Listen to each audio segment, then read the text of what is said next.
To stay grounded in uncertain times. Thank you.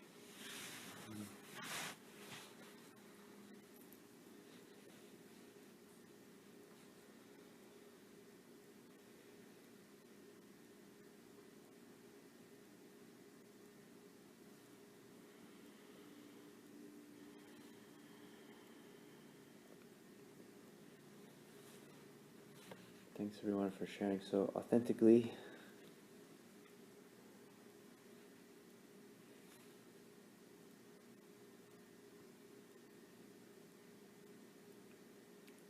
And if it makes you feel any better, I have no idea what I'm going to say either. So, however, I do have a sense of something to touch on, which is the sense of being authentic. And what does it really mean to be authentic? What does it really mean to be real, to be genuine, to be coming from a place of integrity, which I think is an interesting word because there's a word integral, which is kind of like everything connected. Integrity, integral. And not knowing, and the infinite blue sky. All those things are interconnected. So let's see how they're all interconnected. So, and knowing who you really are. Knowing who you really are. So there's two levels of knowing who you really are. There's, this is my astrological sign, this is my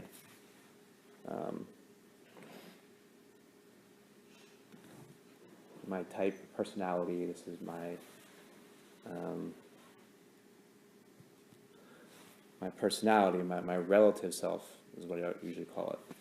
So you have a sense of what your personality type is, and the way you tend to respond to things, the things you tend to like, the things you tend to not like, etc. That's relatively useful, but not absolutely useful. In fact, if you attach yourself to it, it can be limiting, right? Then you're kind of like, this is who I am, this is all I'll ever be, and you're kind of stuck in that. However, it's fascinating how many people are looking for that. That's who they are they're looking for. And they feel like, because everything feels like it's so fluid and changing and transitory, we're wanting something that's like a solid sense of ourselves that to hang on to. So like, I want to know who I am. So like, tell me who I am, and I can like attach to that, and I can just be that. But if we look deeper in this space, we can see that that's not absolutely who we are. If you look at your life, you can see from your birth how much you've changed and grown and shifted, hopefully, and how other people are always also. So there's this movement, and instead of limiting ourselves with this is who I am, this is the box that I fit in, I found myself, what if we opened ourselves up to unlimited possibility of who we are? The only real, if there's something that's concerning, shall we say, it's that doesn't feel grounded, right? It doesn't feel like, it just feels like, well, I'll just kind of like all over the place, I want to feel a sense of like grounding. I want to feel some sense of like, I want to feel safe. I want to feel something that feels safe and secure. So how do I find that? And that's why we're looking for the box, because if I can just find like this box is who I am, I'll feel like safe. But then as we go deeper, we see that doesn't really work. And the only reason it doesn't really work is because it's actually not really true. That's not who we really are. You know, that's just a relative sense of who we are, and the personality expression of who we are.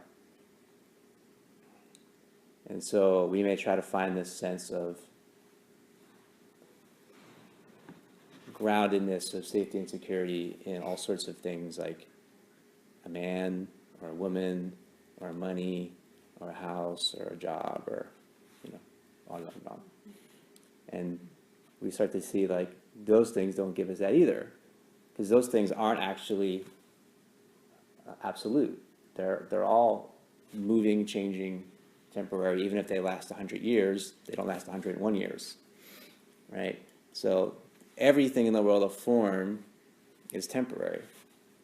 There's nothing that's permanent in the world of form. So then who are we really? And what is it that's,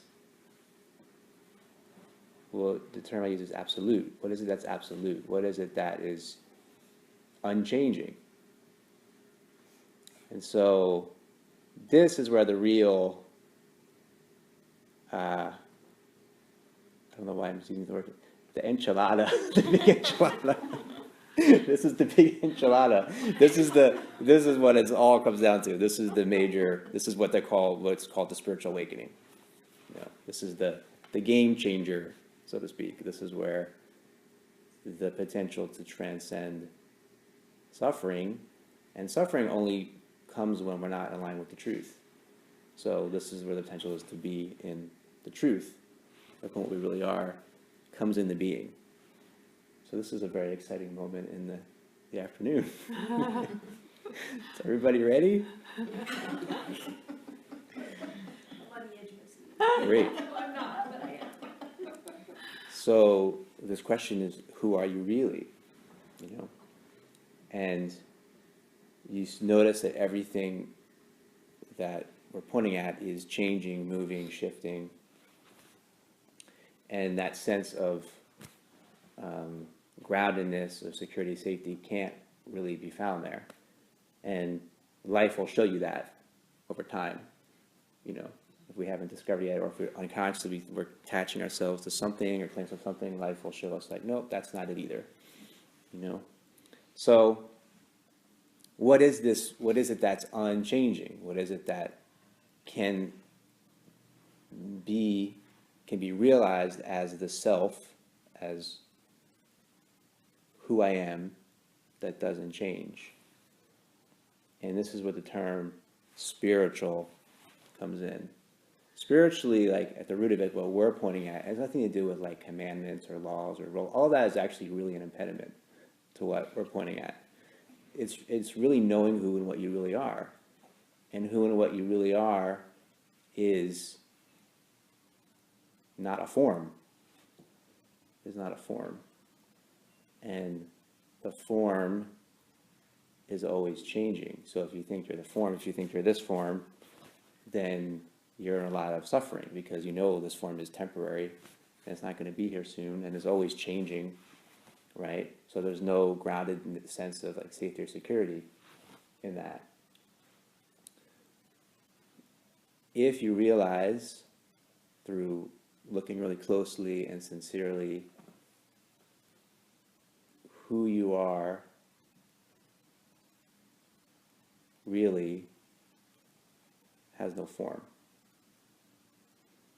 Now something amazing is opening up, and you feel it opening up in the space. You know, you feel it opening up right now. Like who you are really has no form. And who I am and who everyone here is really has no form. So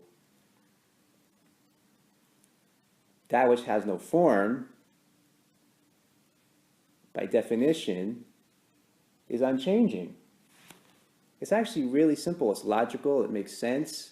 It's not complicated, but it's not of the mind, because the mind thought is changing. So you can't really think about what I'm pointing at, because what you think about, whatever you think about, if you think about, let me think about like a black space. Well, that's like changing too. That's just a visualization. right? So you can't actually think about what I'm pointing at. You can't actually think about yourself. Whatever you think about is just a temporary manifestation of yourself, but it's not the absolute self of who you are. So just the way the eye faces out, the eye cannot see itself. You cannot see yourself, but you're always there, right? The awareness, the infinite blue sky, the infinite blue sky. So just take a moment to feel the words are pointing at something that's beyond the words, right? And this is not a theoretical, professorial, intellectual conversation. This is the space to really experientially feel that which is unchanging.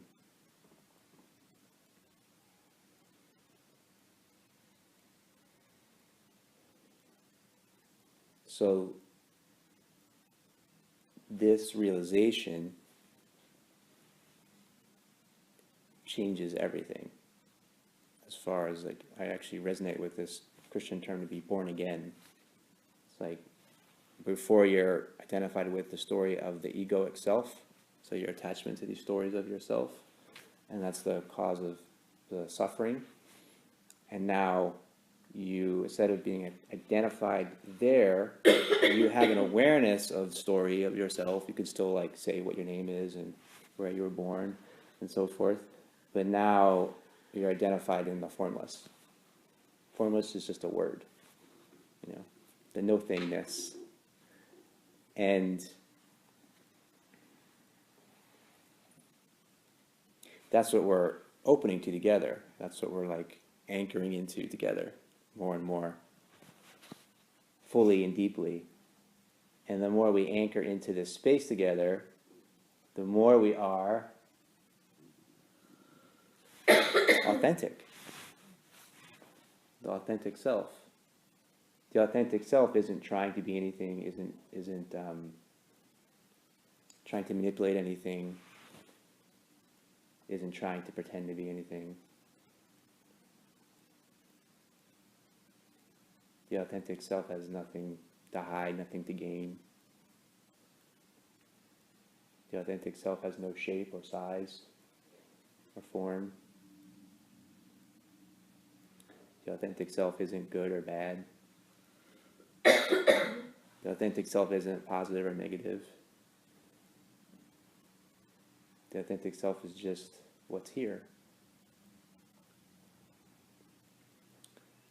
And when we're in this space of the authentic self, and what's so exciting to me is to open that space in a group.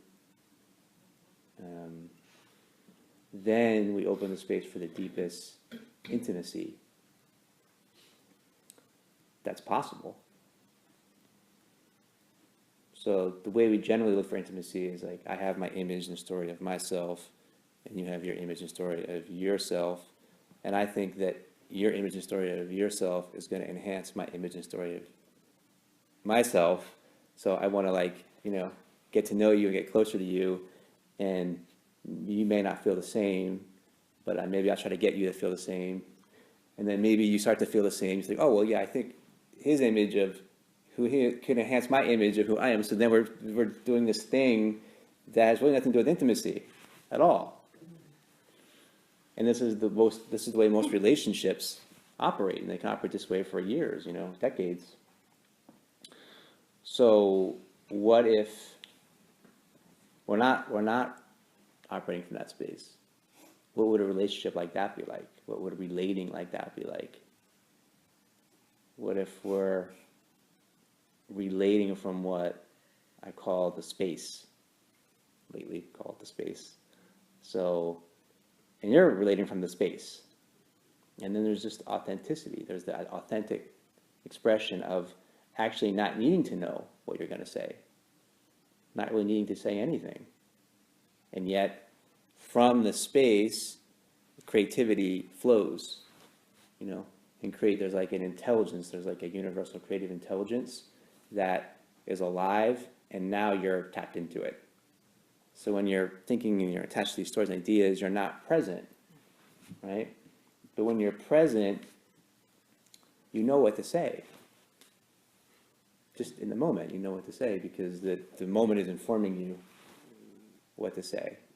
You know what to do, so to speak, because the moment's informing you.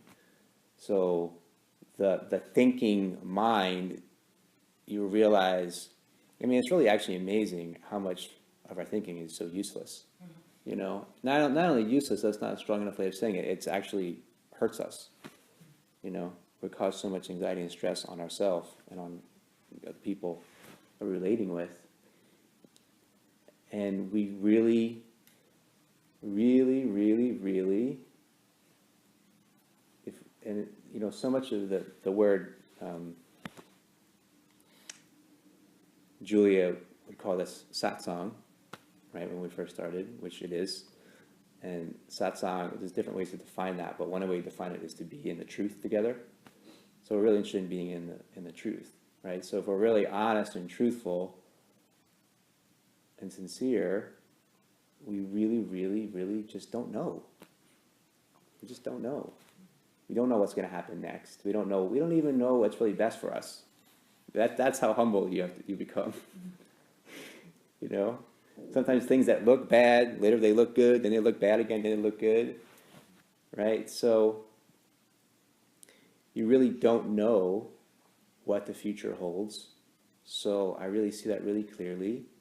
So let me be present now and be attentive and interested in what's happening now and curious.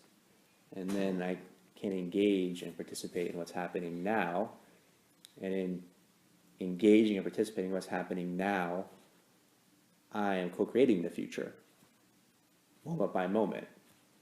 So if I'm present now, the future kind of evolves from this space of presence, right? But if I'm thinking about the future and worrying about it and having anxiety about it, and I'm not in the space of presence, then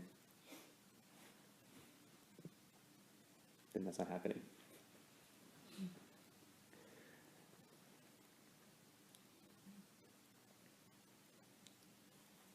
So I happen to be listening to a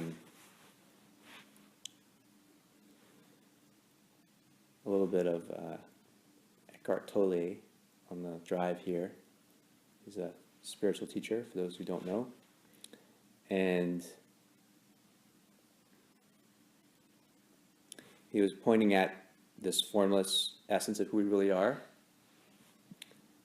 And he was saying how different awakened beings throughout time have pointed at this with different ways, with different words. And he said the Buddha pointed at it, and he used the word emptiness. And he said he feels like a better translation of that word would be presence. So there's a state of presence. And then he said, this is the part that I think is interesting because many people mention the sky. So he said, Jesus pointed at it too, and he called it the kingdom of heaven. And he said, in that time, heaven meant the sky. And the sky is the only thing you can really look at and see that looks formless. And so that was like a metaphor for the formless, the sky. And he said the word kingdom at that time could be translated now to like dimension. So kingdom of heaven translates to dimension of spaciousness. I was like, yeah, love it. Dimension of spaciousness. That's the kingdom of heaven. And kingdom of heaven is quote unquote within, right? So it's ever present. And you start to see how what at first seems like so confusing, everyone's talking about all these different things, and you start to like, when you start to come into the space of realization yourself, it's like, wow, actually, everyone's actually talking about the same thing, just in different ways, different words, different cultures, coming from different ways of expression. But there's only really one truth, and everyone's just trying to do their best to point at it and talk about it, you know, and communicate it to others. And then he also said the salvation is the realization of that, is the realization of this dimension of spaciousness. Salvation from suffering.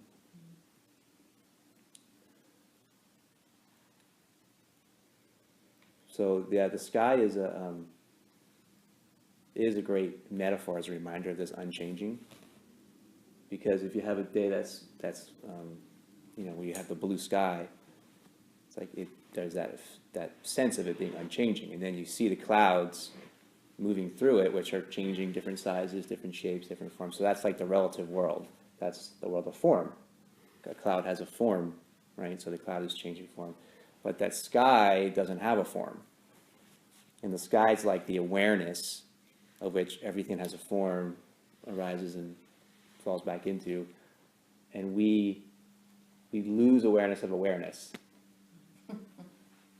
And the awareness is who we really are. We're not really a form. We're the essence of which the form appears and disappears. And we're also the form too. That's an important point. Because if we really recognize and realize the sense of what's called non-duality, so meaning there's no sense of separation, everything is one, then there's nothing that you go, no, that's not me. You know, everything is you. Everything is a reflection of you, a passing reflection, not permanent, just a temporary passing reflection. It's like images, like different, infinite multitude of expressions of different images, but only one and only light of which all the images reflect themselves from.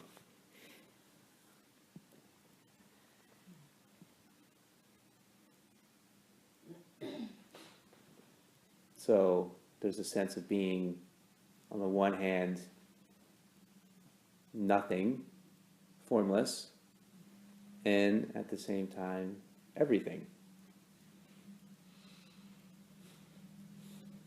So there's a sense of what could be called detachment.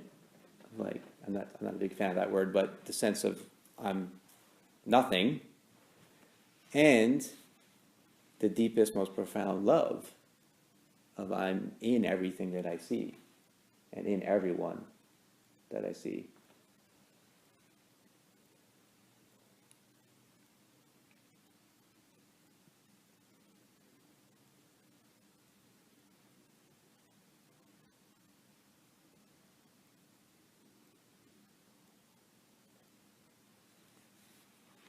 Anyone have any questions or comments?